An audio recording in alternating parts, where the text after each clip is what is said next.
Today, I'm going to show you how to create a group chat on Snapchat. Group chats are a great way to stay connected with friends, plan events, or just have fun conversations.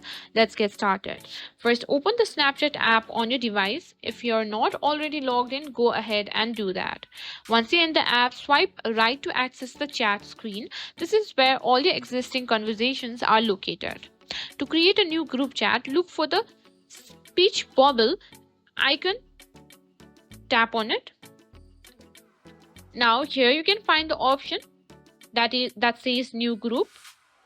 Now you can create a group with as much per people you want, and you can simply click on chat with group, and that's it. You've created your group chat. Now you can start sending messages, snaps, and even create group stories. Just type your message in the text box and hit send.